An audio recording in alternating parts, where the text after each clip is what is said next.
Hello, welcome to Legal Aid Ontario's Continuing Legal Education on Gladue.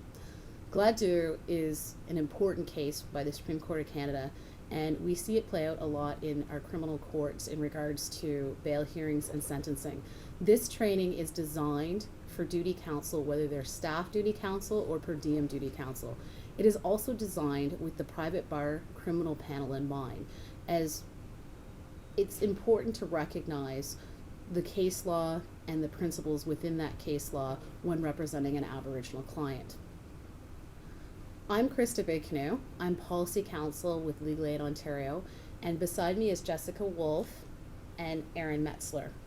We will be delivering this training in two parts. The first part, part one, is representing an Aboriginal client.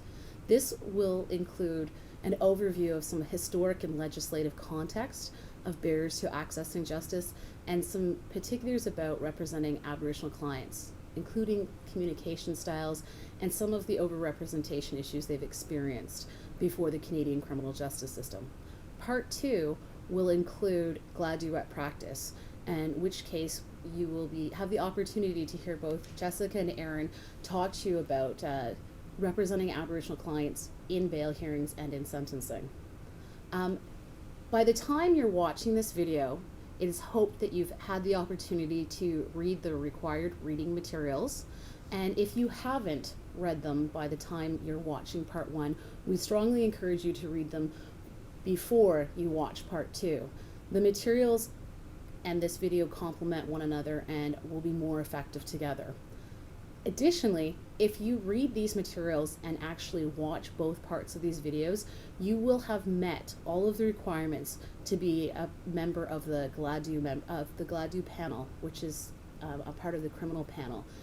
Eventually, the Gladue panel will be a requirement to receive the 5-hour extension.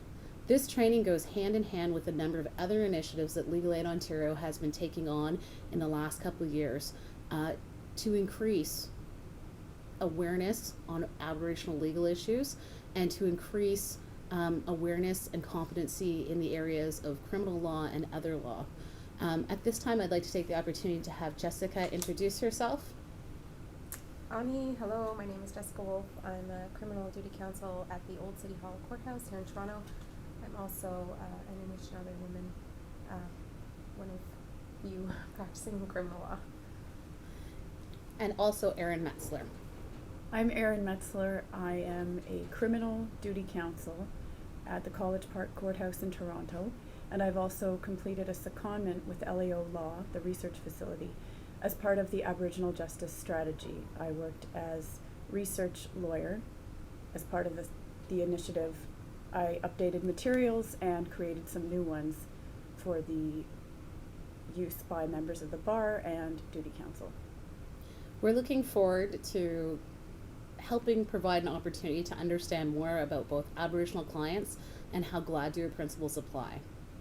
Enjoy. People, when they first see me, don't assume they're talking to or looking at an Aboriginal person. Why? Because we're a very diverse community. A number of us have mixed blood background or multicultural background, which results in the not stereotypical looking Aboriginal people. So when people first meet me, my last name is generally a dead ringer for an Aboriginal person because it's Big Canoe. But often people will assume it's because I've married an Aboriginal person, but I can't really be an Indian, because if I was really an Indian, then I'd probably have darker skin and darker hair. Of course, I have a mixed background. That doesn't change how I feel about my Aboriginal background. I'm a Anishinaabe, Ojibwe woman. I was raised to respect all cultures that result in who I am as a person and have respect for both my parents' backgrounds, but definitely with a lot of the culture and ceremony and background of an Aboriginal person.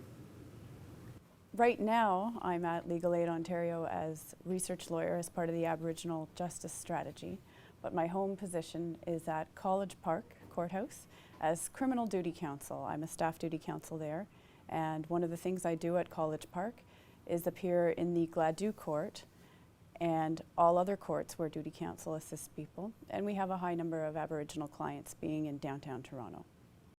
I learned about myself, and I learned about representing clients who had specific difficult issues. I had a client who was facing relatively minor charges. She was in custody, and I knew that she was a training school survivor.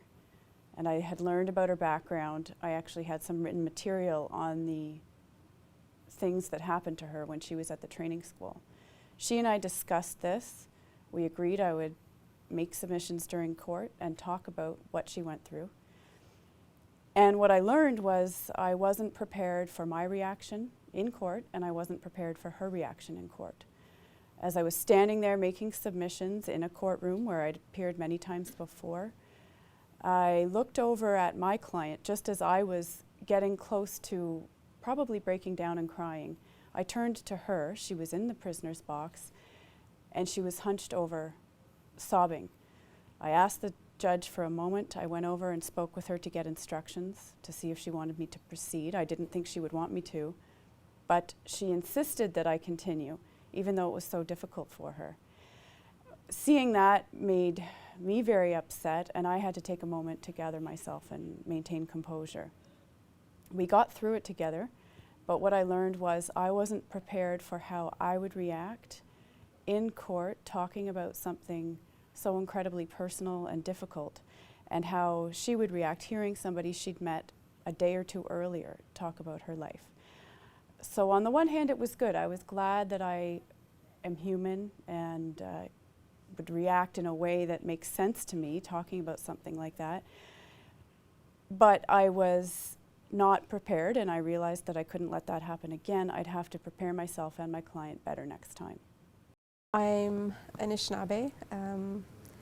My mother is from Brunswick House First Nation, which is an Ojibwe and Cree, Oji-Cree reserve up near Timmins, Ontario. She's a residential school survivor, and her siblings all are as well.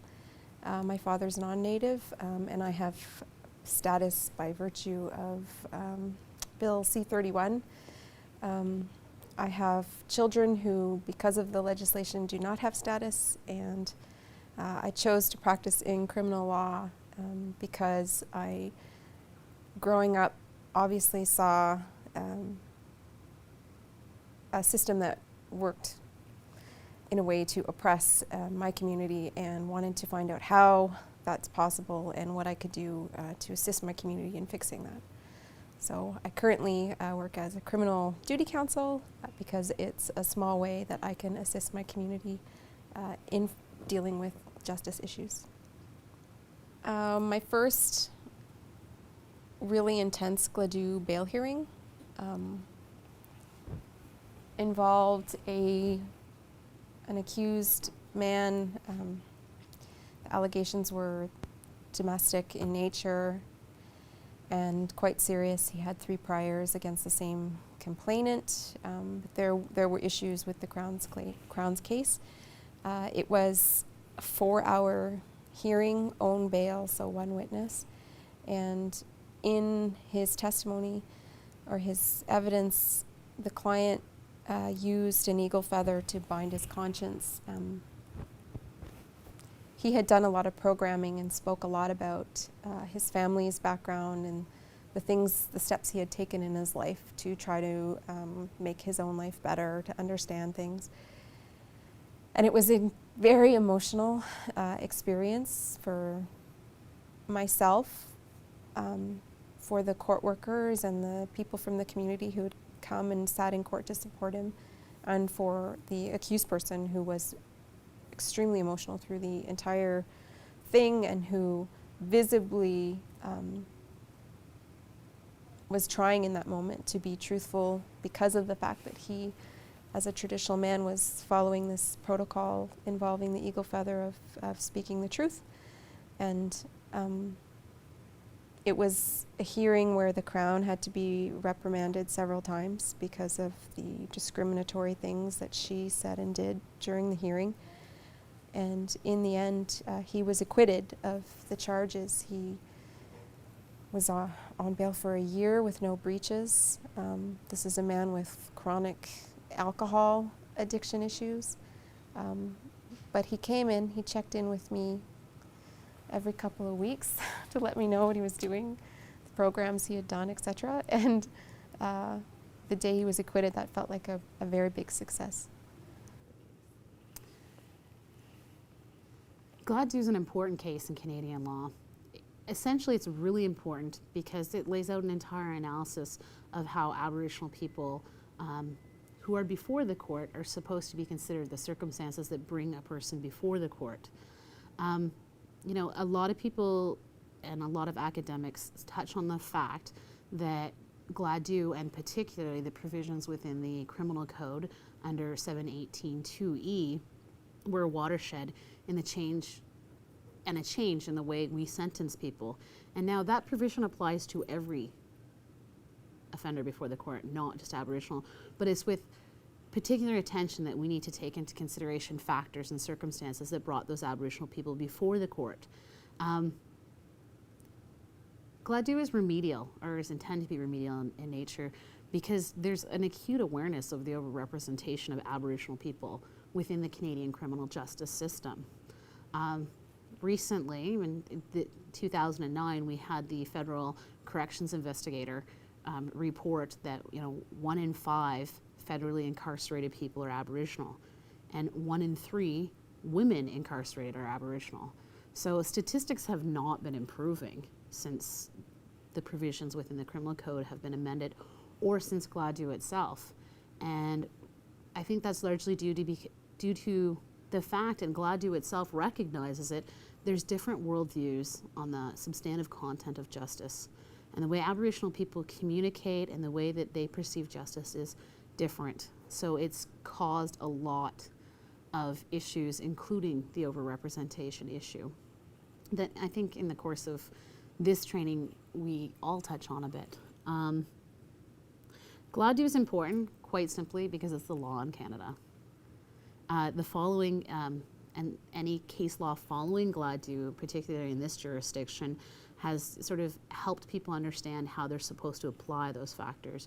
So essentially, if you can understand the factors in the case law and you can apply it to the circumstances of your Aboriginal client, there's that opportunity to actually get some of the remedial nature of what Gladue intended to do, which was to stop causing so much harm due to the over-incarceration and over-representation of Aboriginal people in Canadian law. It doesn't fix the over-representation, and statistics prove that, but it certainly will resolve, I think,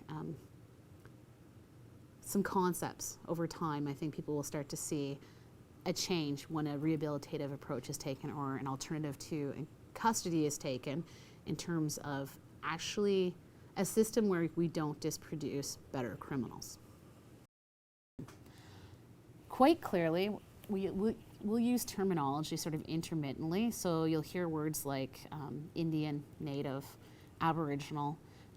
Most of these are legal definitions, okay?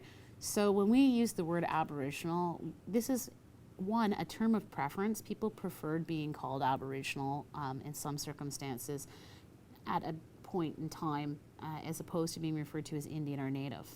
There are people who do not like to be referred to as Aboriginal, simply because they, Aboriginal, if you actually break the word down, means not original or foreign, abnormal to original. So people don't like it who have certain backgrounds because they consider themselves the First Nations and the original people of North America. So when we talk about the word Aboriginal person, the Constitution Act of 1982 clearly states that Aboriginal peoples of Canada include the Indian, the Inuit, and Métis peoples of Canada. The Indian is a definition that is found within the Indian Act of Canada. It's in Section 2, and it essentially outlines who is a status and a non-status Indian. Indian is not a term of preference for many people. When you use this word, and it's really hard as a lawyer to escape this word because it's part of our legislative context. So when you use this word, you should try not to use it outside of the legislative context. When it's either, the Constitution itself uses the word, the Indian Act uses the word, and most Canadian legislation uses the word. By and large, this is an imposed definition of who First Nation people are.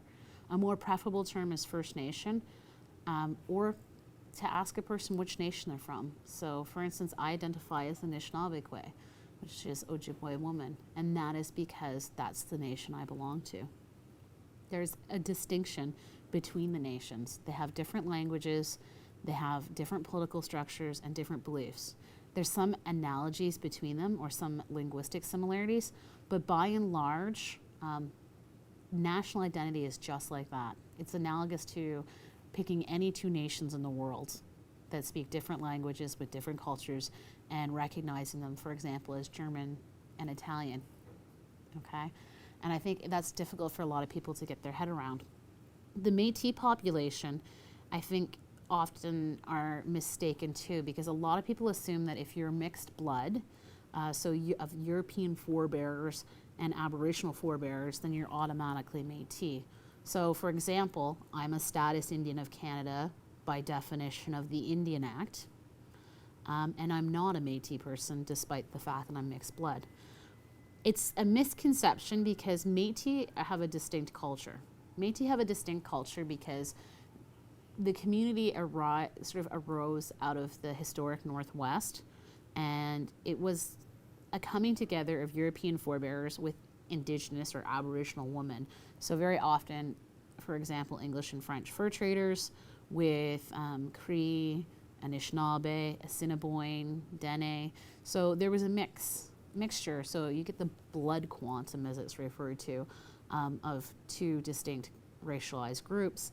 However, it's not the racial mix that actually makes the Métis people. It's their distinct culture. The fact that they took on their own political structures and systems, the fact that in some places they speak their own language, such as Michif, and the fact that they came together as a society and they identify as a group of people. And the Inuit are not defined as Indians within the Indian Act and in other case law. The Inuit people span the circumpolar of the globe. You can find them in Siberia, in Greenland, in Alaska, and Canada. And of course, they urbanize the same way other Aboriginal peoples move away from their communities and come to major city centers, mostly in means to making better life or accessing resources. The Inuits' languages are Aleut languages, and they're completely distinct and separate from any North American Indian or Aboriginal language. They do not see themselves as tribal people, much like First Nations do, and for that reason, there is a huge distinction. These three groups need to be treated sort of separately because that's what they are. They're three distinct groups. And within those groups, there's a number of sort of subgroups or nations or categories. And so I think when we use a term like Aboriginal, we tend to clump people together and disregard that they come from distinct backgrounds. Knowing those distinct backgrounds will help you practice law better, because if you are applying Gladue and you want to, for instance, use an Aboriginal resource as an alternative to custodial sentence, it makes more sense if the person's willing to have them attend a program that's relevant to their own culture. So, for instance, an Inuit person may not want to attend a First Nation specific program. They may, but they may not. So it's important to know these distinct differences. I also want to discuss false assumptions. False assumptions are an important concept in understanding, because in Canada we have a historical and legislative history of denying access to justice to Aboriginal peoples by making law and policy that marginalized Aboriginal people. I want to get rid of the Indian problem. Our object is to continue until there is not a single Indian in Canada that has not been absorbed. They are a weird and waning race, ready to break out at any moment in savage dances, in wild and desperate orgies. Duncan Campbell Scott, Deputy Superintendent, Department of Indian Affairs, 1920. I think we can't have this discussion without looking at some of the root legal doctrines or concepts that led to these beliefs. So when I talk about false assumptions, I talk about sort of at the time when settler society was coming to Canada, what's now Canada, in larger numbers, because historically there was a good relationship between a number of newcomers and the Aboriginal groups. Historically, you know, this is how we get an entire society and group of people, such as the Métis. But as colonization sort of expedited or sped up, what we saw was more differences became acute and the relationship kind of became strained. And essentially, though, the root of a lot of the concepts is based on these legal doctrines or these concepts.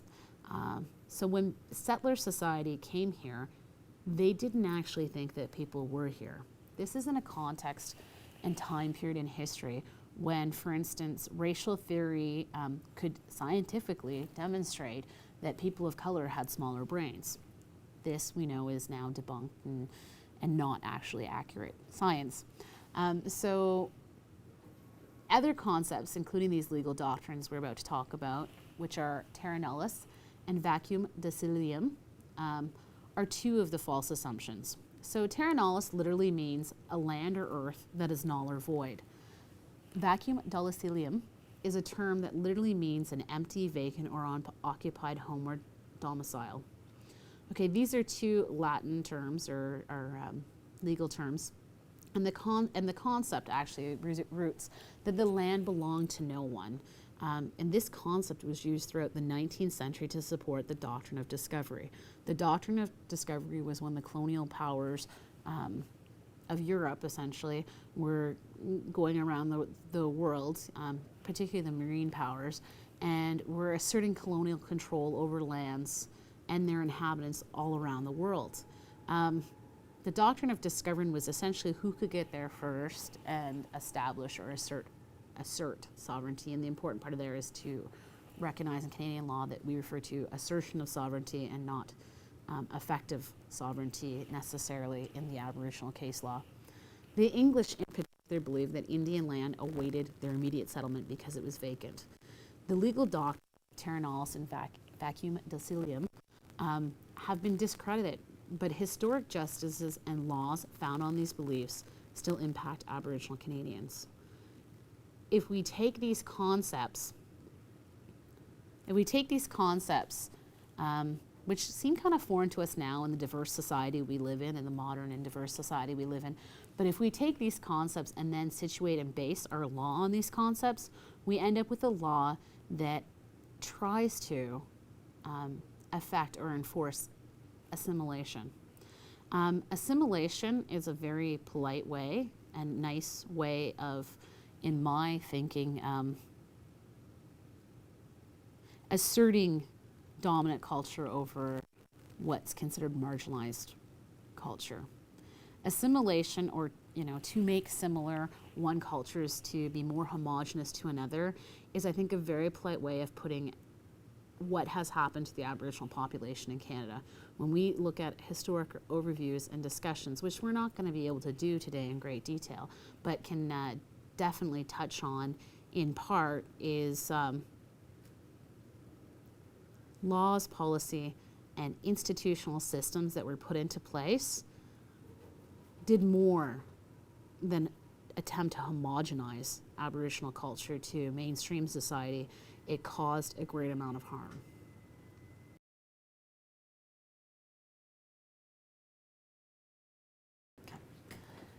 When we discuss attempted assimilation, the reason I always refer to it as attempted assimilation is, although assimilation methods, techniques, law, policy, and legislation obviously have had an adverse effect, which is demonstrable in the loss of language, Indigenous language in this country, which is demonstrable in the loss of culture when we lose our older generations.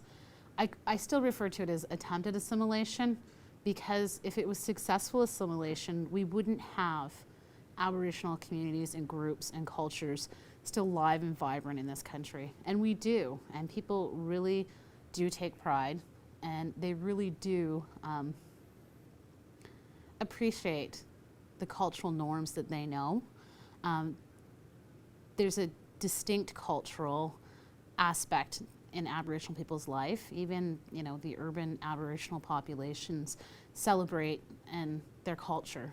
So very often, I'm told that I always reflect on the negative statistics of poverty, of recidivism rates, of incarceration rates. And I think that in the attempted assimilation conversation, you have to look at the historical overview. You have to recognize the legislation and the policy that was in place that created a system or an institutionalization of people in an attempt to literally stomp out their culture, their languages, their identities, and to redefine their identities for them. So one of the things that I often talk about when I talk about the legislative or the laws that were created in Canada that had this effect to marginalize and sort of intrude on every aspect of certain Aboriginal groups' life, the conversation, actually predates the Indian Act, but it can't be stated without the concept of the Indian Act. Now, this is the 2009 Annotated Indian Act and Aboriginal Constitutional Provisions. It's a fairly large book. It contains the Act itself as well as regulation in regards to. And as I earlier stated, it's the 2009 Indian Act. So the legislation and the historical context that we talk about, when the Indian Act first came into effect in 1876, 133 years ago, there have been amendments and changes that I guess you could say are somewhat more liberal, but the fact that in 2009 we still have a racialized act that pretty much touches on every aspect of a status Indian's life, I think in and of itself demonstrates the harm that attempted assimilation and continuing attempts at assimilation have. You will not give up your idle, roving habits to enable your children to receive instruction. It has therefore been determined that your children shall be sent to schools, where they will forget their Indian habits and be instructed in all the necessary arts of civilized life and become one with your white brethren. Indian Superintendent P.G. Anderson, 1846. This is one example of legislation, but from the 1850s to the 1950s, we actually see a large number of laws come into effect that adversely harm Aboriginal peoples in this country. It sets out a number of laws and other areas of law, not just the Indian Act itself, but for instance in the criminal code context and the anti-vagrancy laws, we see a lot of harm done in the name of civilizing the Indian.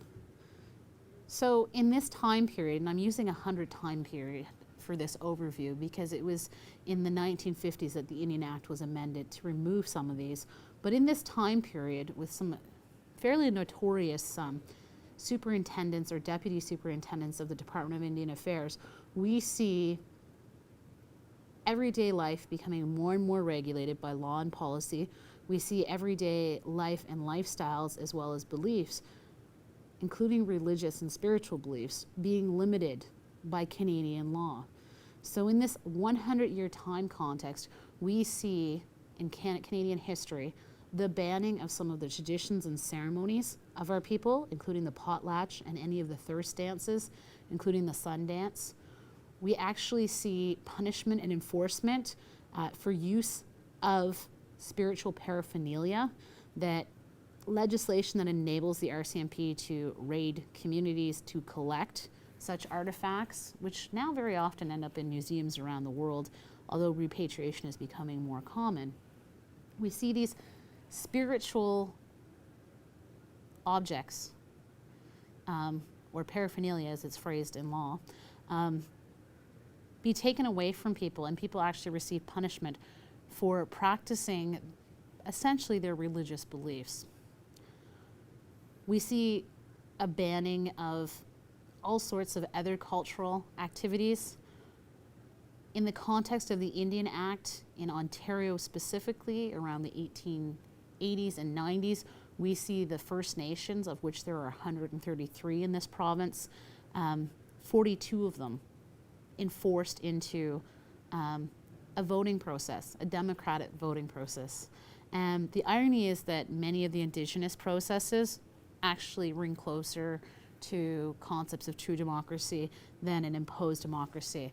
So in 2009, in the Indian Act, Section 74, we actually have the Indian Act election regulations, which most First Nation reserve communities adhere to in Ontario, that was imposed now over 100 years ago.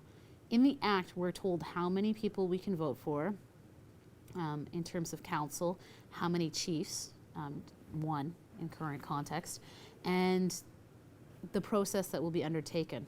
In the historical context, the Indian agent, or the person who was with the Department of Indian Affairs that sometimes was situated in the community, or more than one, was responsible in more than one jurisdiction reserve, essentially had the chance to enforce a number of these laws and implement, so that you see Indian agents actually being the electoral officials that count the votes, that can cast a deciding vote.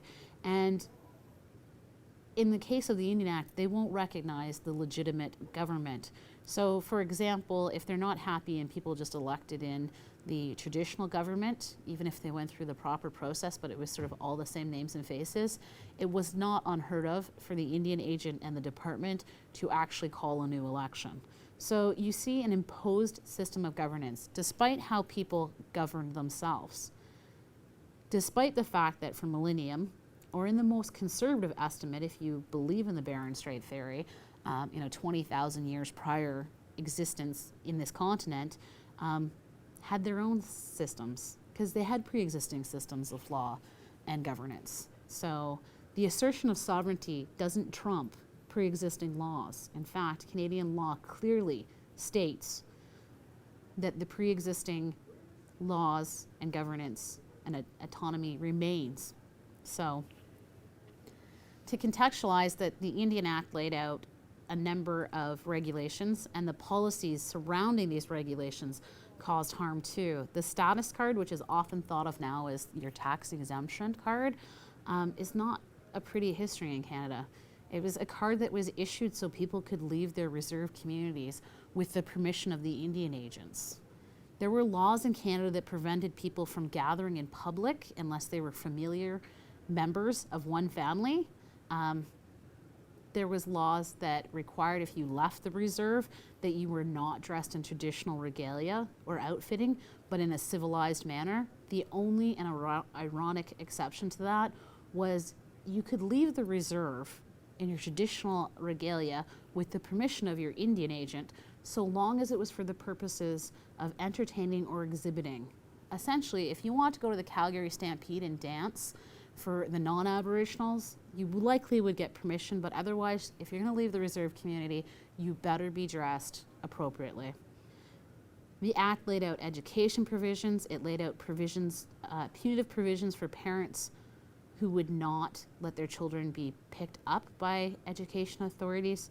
And it's really a sad, sad history. So when we talk about false assumptions, and some of those false assumptions include that, Aboriginal people were inherently inferior, and that they needed to be treated as wards or children. It enabled policy and laws and government to make decisions on behalf of Aboriginal people without their input and without ever considering the value systems that may have been in place. It's these type of assumptions that led to the residential school, that first led to the day and training schools, or industrial schools if you may. But the residential school system, which is the federally funded system that took sort of full effect in the 1850s, and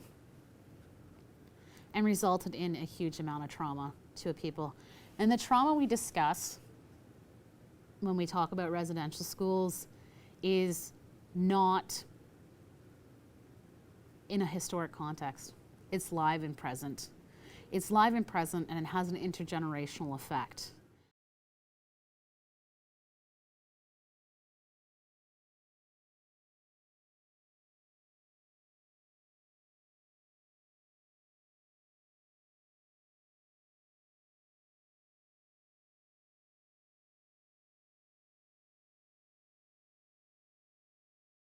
Essentially, if you had anyone in your family ever attend residential school and live in an institutionalized life as a child, there's been harm done to your family. Why? Because you can take the best case scenario where a child was never abused, where a child was never neglected, and essentially two really bad things remained with the residential school system and with some of the philosophies of the day schools and training schools. The first being the curriculum. The design of the curriculum, as stated by our Prime Minister in 2008, was to kill the Indian in the child. Because if you killed the Indian, you saved the person. And ironically, trying to sort of stomp those cultural elements out of individuals that attempt at assimilation, it had obvious and adverse effects. Essentially, these schools were set up to teach you to hate your Indianness or your Aboriginal culture. In that, it did long-term effects. People distrusted their communities, people didn't understand their communities, and often because language was lost in schools, the curriculum had a chilling effect. The other really important thing is to understand that residential schools, even without neglect or abuse, resulted in the complete breakdown of the family. If you were removed from your home at a young age, some as young as 4 or 5 or 6, and kept there till you're 14 or 16, you may have been lucky enough to go home in the summers or had some time off of school, but essentially you were removed from your family unit. And a community that generally sees the extended family as part of the concept of family. A family that relies on aunts and uncles, on grandparents, on sisters and brothers, and you're removed completely from that. And the most harm done is the skill to parent your child. If you're removed and put into an institutionalized system simply because of your race, you lose your family. And it has an intergenerational effect because people that went through the system had adult role models that, even if they were kind and didn't cause harm, really didn't provide the parenting role model that's required to ensure a healthy, vibrant family. So the complete breakdown of the family meant that siblings that attended the same school often weren't housed in the same dormitory, even if one was a boy and one was a girl. Often they were based, dormitories were based on age groups. So, and there was a general, disconnect between how could a parent let their child be put into this system. And it's easy to sit here today and look back and say, well, there was laws in place, there was legislation, it was potential for a parent to receive a fine or imprisonment for not allowing their child to go to school. So we can sort of think of this logically as it was kind of beyond the control of their parents. But you tell that to a young child who has felt abandoned and heartbroken that someone hasn't cared enough to fight for them, to stay with them. Because that's the way a lot of our community feels. And when you lose that parenting role model, it has an intergenerational effect. Because if you never had a parent as a good role model or as a model in your life, how do you learn to be a parent? And so this is the big issue that a lot of people don't think of, I think, when they look at the effects of the residential school. I think that we're seeing more and more knowledge and information come out on the residential schools, but all it takes is one grandparent or one parent to have attended residential school, even for a short time, for it to have a profound effect on your life. So when we turn the conversation into our clients and we look at the clients' interests and needs, and we look at how some of our clients display certain traits such as addictions or alcoholism, and they lack coping mechanisms because they've had a really rough upbringing, a lot of that is directly tied. Because now if I go from the best case scenario to the worst case scenario, which is also a well-documented history in Canada, we see that neglect was rampant. So let's not even talk about abuse yet. We know neglect was rampant. Indian Affairs own chief medical examiner, Dr. Bryce, advised Indian Affairs in 1907 that the state of health in the residential school system was horrific. He advised that children with tuberculosis were being placed with healthy children, and this was resulting in a death, and to the extent of 50% by Duncan Campbell Scott's own admission. So we know that the children weren't receiving the rations of food that were allotted under federal regulations to be given to children. We know that a lot of the facilities by the 40s and 50s were falling down, had inadequate heating, were unhygienic, not for lack of cleaning, but because of building structure. So we know that neglect was rampant. And we also know, as the Truth and Reconciliation Commission and as the residential school settlement details become more prevalent in media and mainstream knowledge, we know that abuse was also rampant in particular jurisdictions. You know, in Ontario, there was a school that actually used an electrical chair. And it wasn't unheard of for other schools to use electrical shock therapy, nor was it unheard of for in the Indian Act, which still exists, by the way, in our Indian Act, Section 57, I'm going to confirm, Section 57 on mentally incompetent Indians. It was not uncommon that this provision of the Indian Act was utilized for children, particularly uncooperative children, who were deemed mentally incompetent Indians to be sterilized, not just in the schools, but institutionally and systematically throughout Canada. So we don't have a conversation about our clients' current situation without understanding the historical impact Canadian law has put in the attempt to assimilate. So whether there was no abuse and neglect or there was a lot of abuse and neglect, the residential school system or any of the similar and analogous type of training institutions affect every person who's had someone connected, someone they've cared about and loved. And you can't remove the effect easily. And it's certainly not going to happen in one generation. We've had sort of effectively residential schools in Canadian history dating back to early missionaries, and the last federally funded residential school closing in 1996. It takes generations of institutionalization. We can't hope and expect that a generation or two later that everyone's going to be okay when that amount of harm has been done. So when we have clients before the court who are facing the probability of incarceration, we need to apply Gladue because of the systematic injustice that's been done. So, for example, Gladue clearly stated in paragraph 62 that the Canadian criminal justice has failed Aboriginal peoples of Canada, First Nations, Inuit, and Métis people on reserve, off reserve, urban and rural, in all territorial and government jurisdictions. And they state the principal reason for this crushing failure, and that's the Supreme Court Canada's words, crushing failure is fundamentally different worldviews of Aboriginal and non-Aboriginal people in respect to such elemental issues as the substantive content of justice and as the process of achieving justice.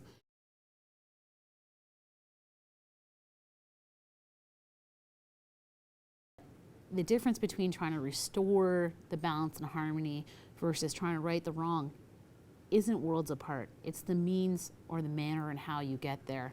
And the Canadian justice system is a very frightening place, I think, for any defendant who is facing criminal charges and the probability of incarceration, whether they're a first-time offender or they have a very lengthy record. But particularly for Aboriginal peoples, walking into a courtroom that has sort of a very institutionalized or government feel about it, walking in and seeing everyone else in the courtroom except for generally the accused and a couple lawyers as non-Aboriginals can be daunting for Aboriginal people. They walk into a courtroom where a judge is sitting on a bench, raised above them and making decisions on certain facts in their life, particularly the criminal charge.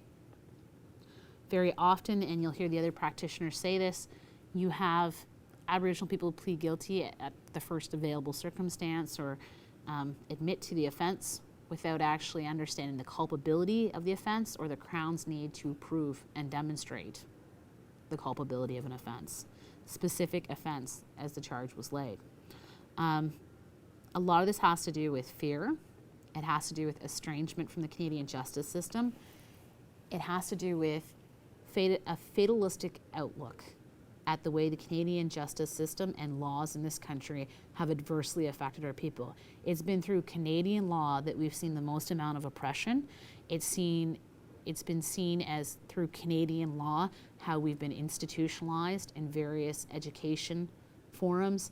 It's through Canadian law that almost every aspect of our daily life is still impacted or affected and regulated by what some actually think is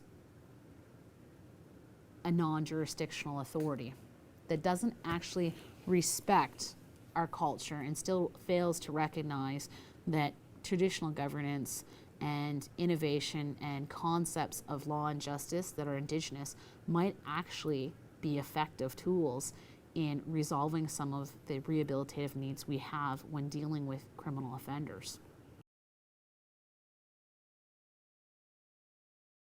The court imposes a sentence shall also take into account all available sanctions other than imprisonment that are reasonable in the circumstances and should be considered for all offenders, so even non-Aboriginal offenders, but with particular attention to the circumstances of Aboriginal offenders. This provision is also, with the exception of a couple words, in the YCGA in section 38(2)(d). Gladue actually stated a couple things, and I like to caution you against looking at this as a checklist, but I am going to state the factors as described in Gladue, and then I'm going to provide you sort of a connection to what implication it may have in general for bail hearing purposes or for sentencing.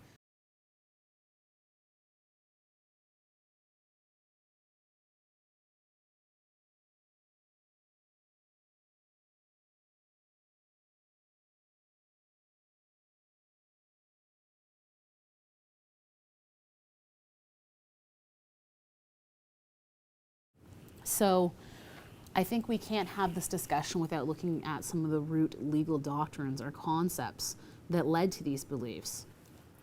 A number of factors, which include low incomes, high unemployment, lack of opportunities and options, lack or irrelevance of education, substance abuse, loneliness, community fragmentation, racism, and impacts of colonialism. So again, I urge you not to look at this as a list that you have a little checkbox mark beside when you're dealing with your clients and, are you low income? Yes. Is there high unemployment? Yes. Chances are, if you're dealing with Aboriginal offenders, that some of these things absolutely will apply. It will also apply to a lot of your non-Aboriginal, either accused or people who have pled and the court has found guilty and are offenders. Essentially, though, you need to tie an Aboriginal person's circumstances to these factors and explain it to the court how they have an impact on the circumstances that brought that individual to the court. So, the effect of low incomes and the fact that the unemployment rate is statistically astronomical for many First Nation and Inuit people in this country, if your client so happens to be First Nations or Métis, that people that live on reserve generally have higher rates of unemployment versus those that live off, who still have higher rates of unemployment than non-Aboriginal Canadians.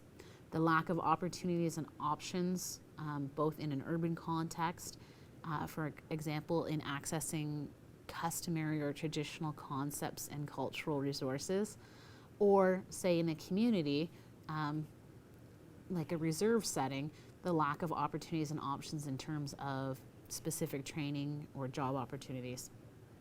The lack or irrelevance of education. This has a direct tie to residential schools. It has a direct tie to training in day schools and any number of other educational considerations. We tend to want to look only to residential schools.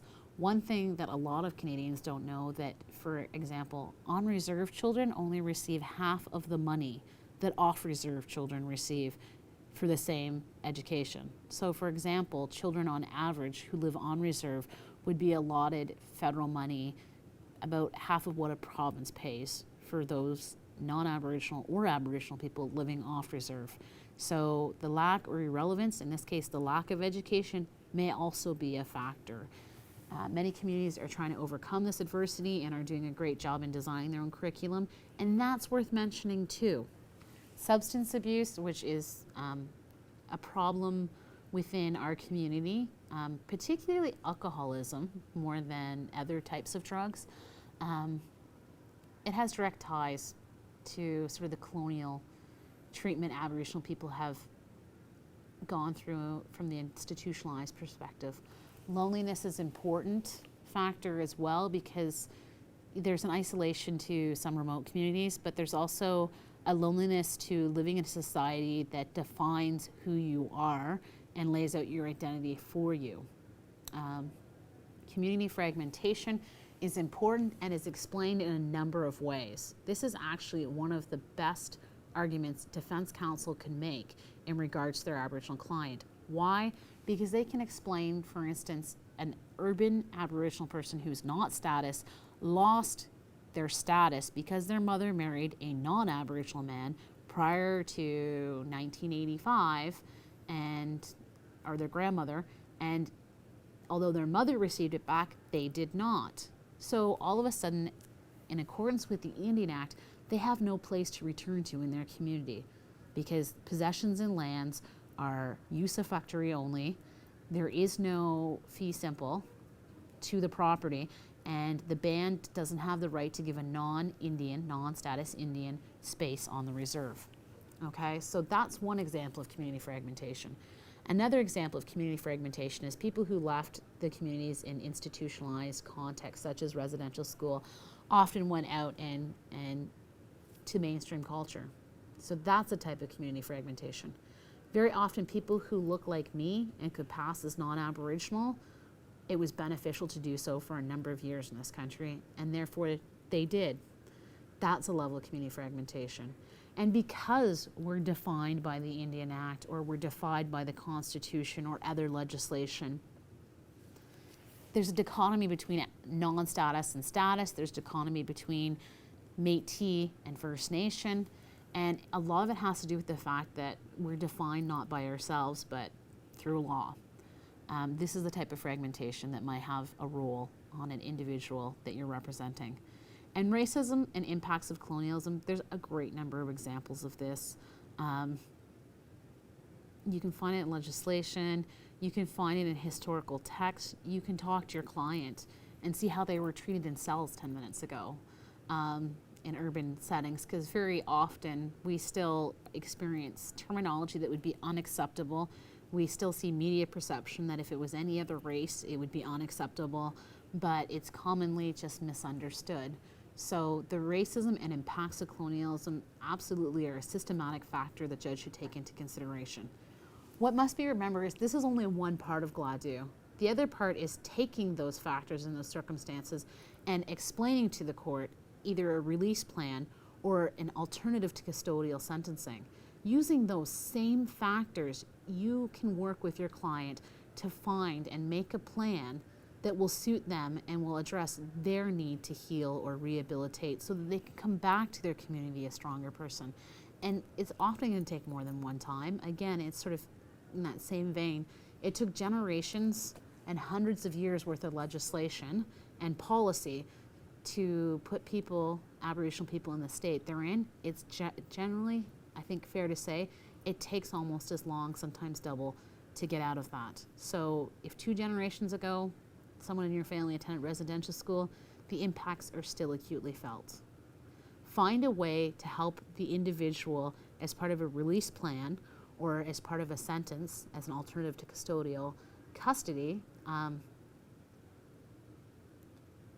Find a way to address that in their lives that has meaning, because any progress that results in restoring harmony and addressing sort of community justice concerns, not just Canadian justice concerns, will be more effective, I think, than continuing to see over-incarceration in Canadian jails and in provincial jails, than actually trying to help Aboriginal people. I think that's really what Gladue is about. It's not going to solve the overrepresentation problem, but the court clearly states that the legislators or Parliament recognized the harm that was being done by Canadian law, and to mitigate that, something had to be done. 718(2)E is supposed to do that. So it's important that if you are representing an Aboriginal person, you are familiar with the criminal code, Gladue, and any other case law in relation to it. It is also going to require you to consider how you communicate with an Aboriginal client who may have some very distinct and different communication styles than you're used to. And there's only two things I'm going to touch on here because I think our practitioners in part 2 will do a much better job of it. But one concept I want to throw out to you is in Anishinaabe culture and in a lot of other indigenous cultures, we have this concept where we don't publicly disagree with each other. It's seen as disrespectful. This is really about mutually exclusivity, which, by the way, nothing is mutually exclusive. Two people can actually be telling the absolute truth, the truth as they see it, and within our culture, neither of them is wrong. This is a philosophy that anyone who's raised within an Aboriginal community or family likely has experienced at some point in their life, that two people can be right. So for example, when you're talking to a client and you provide them options and you say, option A would be to plead guilty. Here's what will happen, here's the consequences. Option B is to plead not guilty. Here's what will happen, and here's the potential consequences. And then you provide to the client the recommendation. And this would be a normal course of good advocacy and making sure your client's fully informed where necessary. However, if when you're laying out your options, you have a person who's highly agreeable because they're deferring to the options and they don't see them as mutually exclusive, that they might both be good ideas, you need to ensure that you're getting instruction from your client. That's our rule in Canadian law. You need to be clear and concise and ask your client directly what it is they would like to do and go forward with that. Direct questions, which is the second thing I want to touch on, is, other than in that one circumstance, not preferable communication style to Aboriginal people. When you ask a direct question, a yes or no, people feel obligated to give you a response, generally a short response, and Aboriginal people generally prefer to tell stories or discuss with you what they think you should know that's important, or to disregard your questions and not answer them. And then they seem uncooperative, and it might not be that they're being uncooperative so much as they just are not appreciating your demand for information. Asking a person if they went to residential school or if their parents attended residential school or if they've been sexually abused, either in an institution like that or in their home, are not easy questions to answer in general. And quoting a colleague, Catherine Hensel, if it hurt going in, it's going to hurt coming out. So we need to show a little sensitivity when we're asking this type of question and try to approach some of our clients with narrative questions instead of simple yes and no directive questions. I think that knowing this skill set and contextualizing the systematic factors and presenting alternatives, taking into context what it is your client's telling you, will actually make you better advocates in this area of law and in general. This will be the end of part 1, and so I just wanted to bring to your attention part 2, in which we have Erin Metzler and Jessica Wolfe, who are both duty counsel, will be actually discussing practice tips. I want to thank you for your attention and time to this training, and I appreciate that the material you have read in the required reading and recommended reading probably seems long when you look at both lists, but that we're trying to provide you the resources to enable you to find out more. Because really, knowing the resources, knowing the community, and knowing your client is the best ways you can advocate for an Aboriginal person in the Canadian criminal law context when their liberty is at risk. Thank you.